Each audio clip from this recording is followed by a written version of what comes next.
There's a weird moment in the life of a luxury car when the market completely gives up on it. Not because it became a bad car, not because the engine exploded, not because the transmission decided to identify as a grenade, just because enough years passed and people stopped thinking. And that's where things get interesting. Today on Old Man Garage, we're looking at 3 luxury sedans that lost over $30,000 in value, got ignored by buyers, abandoned on dealership lots, and treated like yesterday's leftovers at a family barbecue. The first car is probably the most misunderstood luxury sedan in America. The second one is so underappreciated that most buyers walk right past it without realizing what they're missing. And the last car, let's just say a 74-year-old owner who spent decades driving luxury cars called it the best car he had ever owned. Today, it costs less than some people spend modifying a clapped-out pickup truck with 200,000 miles and a check engine light that's been on since the Obama administration. We're breaking down why these cars got so cheap, what makes them worth considering, what can go wrong, and what you absolutely need to inspect before buying one.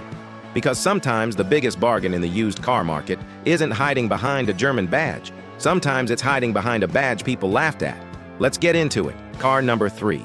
And before anybody gets angry in the comments, yes, I know what badge is on the front. That's exactly the point. There are certain cars the American used car market judges before the key even touches the ignition. People see the logo, make up their mind, and keep walking. No test drive, no research, no checking the specs, just a quick glance and a hard pass, which is amazing because if used car buyers were any more committed to judging books by their covers, Barnes & Noble would have a loyalty program for them. The car we're talking about is the Chrysler 300C with the 5.7-liter HEMI V8, specifically the 2012 through 2014 models. And here's where things start getting ridiculous. When these cars were new, depending on trim and options, buyers were spending somewhere between $35,000 and over $40,000. Back then, this wasn't some bargain bin commuter car. Chrysler built the 300C to be a full-size American luxury sedan with real presence, real power, and enough chrome to make sunglasses feel underdressed. Today, clean examples regularly show up for around $9,000. Think about that for a second. A vehicle that originally cost luxury car money now costs about the same as a used Honda Civic that has survived 3 teenage owners, 4 aftermarket exhaust systems, and at least 1 questionable life decision involving energy drinks. So what exactly are you getting? Well, let's start with the part Americans love most, the engine. The 5.7-liter HEMI V8 produces around 363 horsepower and 394 pound-feet of torque. And unlike a lot of modern turbocharged engines that spend half their life attending support groups for boost pressure issues, this thing delivers its power immediately. You touch the throttle and the car moves. No drama, no waiting, no negotiation, just good old-fashioned American V8 torque. And here's the funny part. A lot of buyers act like maintaining a HEMI is some exotic luxury car experience. Guys, this isn't a hand-built Italian V12 assembled by a man named Luca who only works on Tuesdays. This is a HEMI. Parts are everywhere. Mechanics know them. Independent shops know them. Your neighbor's cousin probably knows them. The engine architecture has been used across millions of vehicles for years. That matters. Because luxury ownership gets a lot less scary when replacement parts don't require international diplomacy to obtain. Performance isn't bad either. 0 to 60 comes in under 6 seconds depending on configuration. That's still enough power to surprise somebody in traffic who assumed you were driving your grandfather's retirement mobile. Then you open the throttle, and suddenly they're staring at taillights wondering what just happened. But the real surprise isn't under the hood. It's inside. Because this is where the depreciation starts looking almost criminal. Leather seats, real wood trim, heated seats, ventilated seats, premium audio, adaptive cruise control, blind spot monitoring, rear cross-path detection. Features that sounded incredibly impressive in 2012 still feel surprisingly modern today. The cabin itself is quiet, comfortable, and built for highway miles. This isn't a sports sedan pretending to be luxurious. This is a luxury sedan that accidentally discovered it could move pretty quickly. And that's a very different experience. The driving position is relaxed. The seats are comfortable. The suspension absorbs rough pavement like it has personal issues with potholes. You get rear-wheel drive dynamics, V8 power, and long-distance comfort all wrapped inside a car that most buyers completely overlook. Now let's talk about the thing nobody wants to hear but everybody needs to hear. The maintenance reality. Because every used luxury car video on YouTube eventually turns into either a fairy tale or a horror movie. We're doing neither. The biggest thing to watch for on the 2012 through 2014 HEMI models is proper maintenance history, specifically oil changes. The multi-displacement system, also known as MDS, can develop lifter-related issues on neglected examples. Notice the key word, neglected, not maintained, not cared for. Neglected. There's a difference. A vehicle that received regular oil changes and proper servicing is a completely different ownership experience than one that spent 10 years surviving on gas station hot dogs and owner optimism. Listen for unusual ticking noises. Check service records. Verify maintenance history. And if the seller starts saying things like, "I was gonna change the oil next week," run. Run fast. Run like somebody just told you Nissan is releasing another CVT warranty extension. The transmission is another area worth checking. The 8-speed automatic found in later models is noticeably better than earlier units.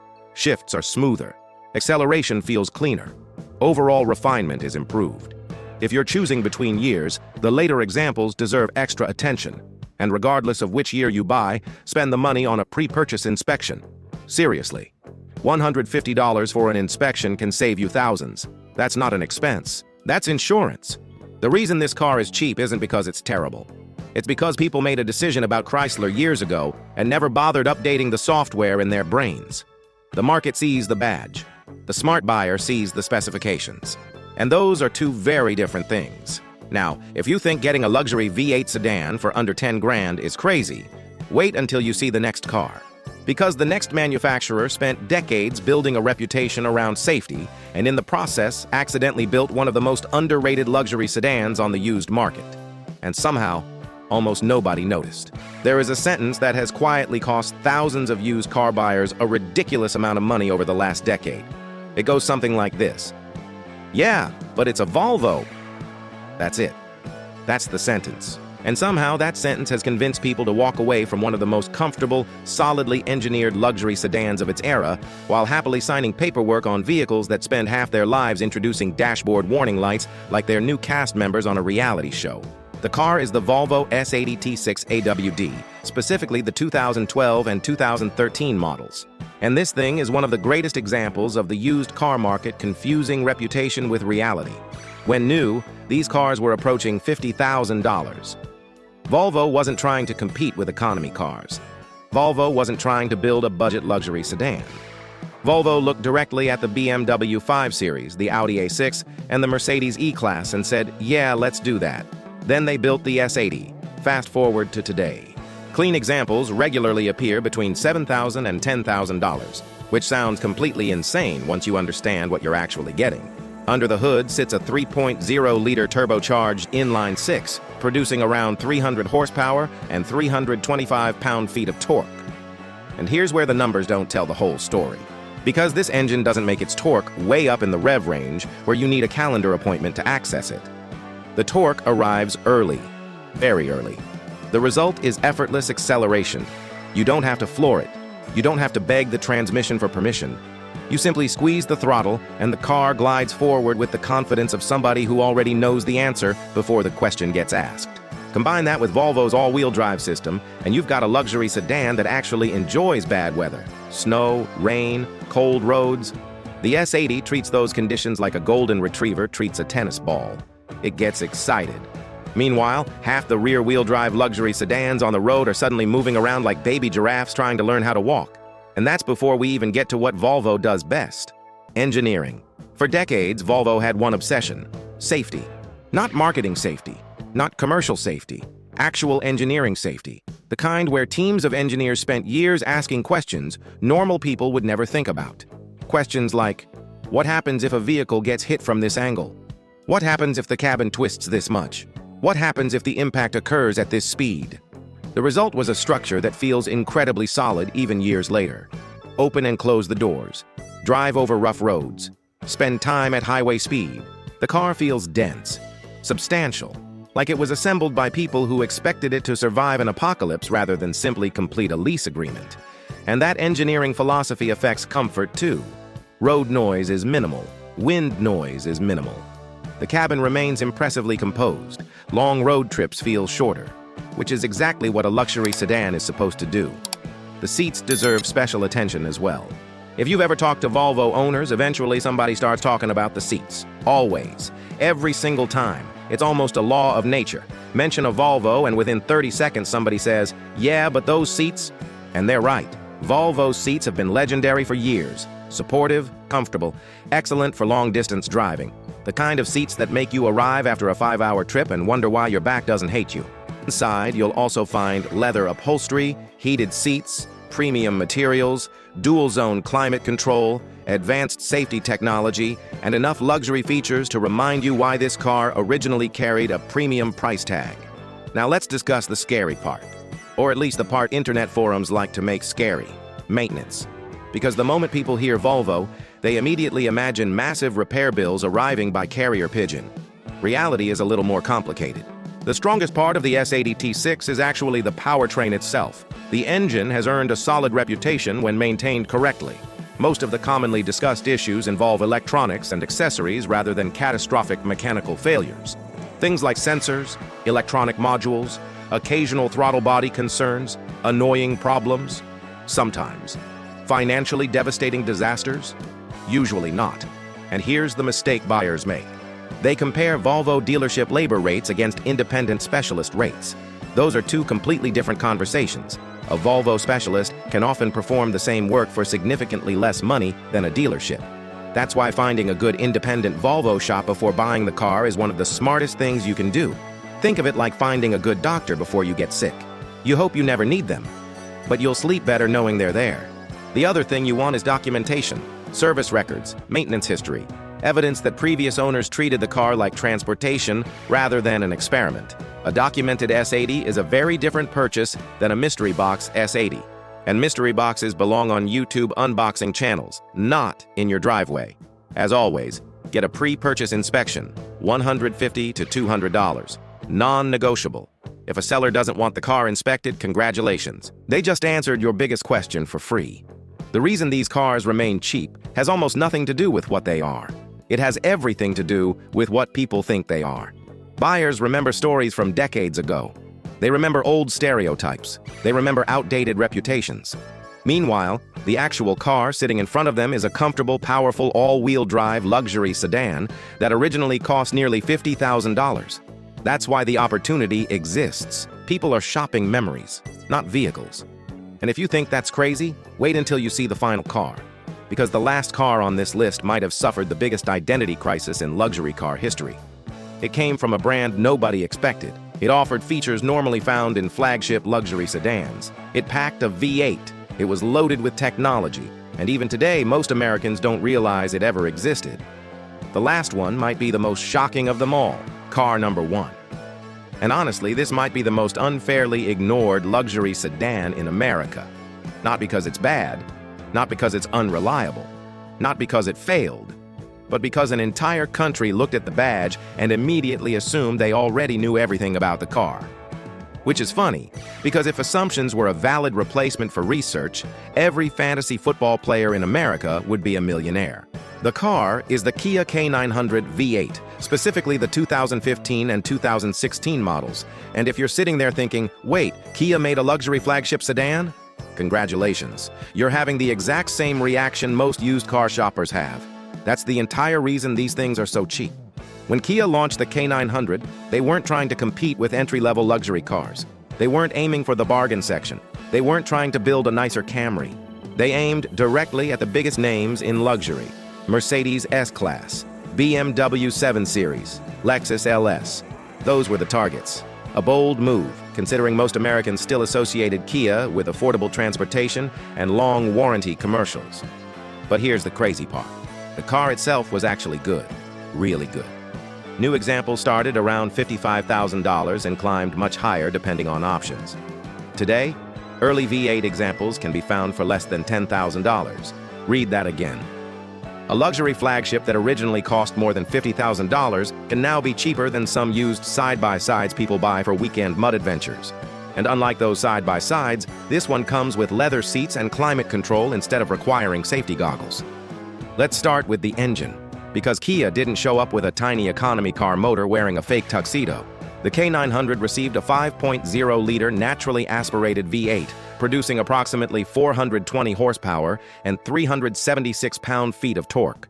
No turbochargers, no complicated boost systems, no waiting, just smooth V8 power. The kind of engine that feels effortless. You don't drive it aggressively. You don't need to.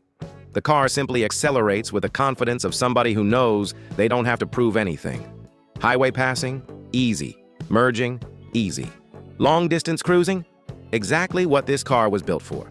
0 to 60 happens in the low 5-second range, which is genuinely impressive for a luxury sedan designed primarily around comfort. And speaking of comfort, this is where things get ridiculous. Because Kia basically looked at the luxury car options list and decided the answer was yes. Premium leather, heated seats, ventilated seats, heated rear seats, premium sound system, large infotainment display, advanced safety systems, power rear sunshade, available head-up display, surround view camera, power rear seats, soft close doors, features that sounded expensive because they were expensive. Most luxury brands would happily charge thousands extra for some of those options. Kia simply packed them into the car. The audio system deserves its own conversation. Many owners specifically mention the Lexicon premium sound system. And if you've never heard a properly tuned luxury audio system, it's one of those things that sneaks up on you. You start with music. Then suddenly you're sitting in a parking lot listening to songs you've heard 1,000 times because you're noticing instruments you never realized were there. The cabin itself is equally impressive, and here's a detail that keeps showing up in owner reviews. Silence, not horsepower, not technology, not styling. Silence. Owners constantly talk about how quiet the K900 feels, which makes sense, because luxury isn't really about horsepower. Luxury is about isolation. It's about creating a bubble between you and the outside world. And the K900 does that surprisingly well. Road noise stays outside. Wind noise stays outside. Traffic stays outside. Meanwhile, you're inside wondering how a car this comfortable somehow ended up cheaper than a lightly used economy crossover. Now let's address the elephant in the room: maintenance. Because every time somebody hears cheap luxury car, their wallet instinctively starts sweating. The good news? The K900's biggest concern isn't usually the engine, it isn't usually the transmission, it isn't usually some catastrophic engineering flaw. The biggest challenge is finding people familiar with the model. Remember, the K900 was never a huge sales success, not because it was bad, because people didn't buy it. There's a difference. As a result, some dealerships have limited experience working specifically on K900s. That's why locating a knowledgeable Kia or Hyundai specialist before buying one is smart. The good news is that many mechanical components share DNA with Genesis products and other Hyundai Motor Group vehicles. Parts availability is generally far better than people assume. Maintenance history remains critical. Oil changes matter. Service records matter. Documentation matters. A well-maintained K900 and a neglected K900 are two completely different ownership experiences. As always, pay for a pre-purchase inspection. $150, maybe $200, worth every penny. Especially when you're buying a vehicle that originally cost more than $50,000. And here's what makes the K900 fascinating. The market never really judged the car. The market judged the logo. People saw Kia. They remembered economy cars. Then they left. They never opened the door. They never drove it. They never experienced it. And that's exactly why these cars remain some of the most overlooked luxury bargains in America. 3 cars. 3 completely different stories. A Chrysler people underestimated. A Volvo people misunderstood, and a Kia people never gave a chance. Yet all 3 ended up in the same place: massive depreciation, tiny prices, and opportunities hiding in plain sight. The used car market does this all the time. It rewards reputation, it punishes perception, and sometimes it completely ignores reality. That's where smart buyers win. Because while everyone else is chasing badges, you're looking at engineering. While everyone else is shopping status, you're shopping value. And when you combine luxury, performance, comfort, and massive depreciation, strange things start happening. Like driving home in a $50,000 luxury sedan for the price of a used commuter car. Not because you got lucky, because you paid attention. And that difference can save you tens of thousands of dollars.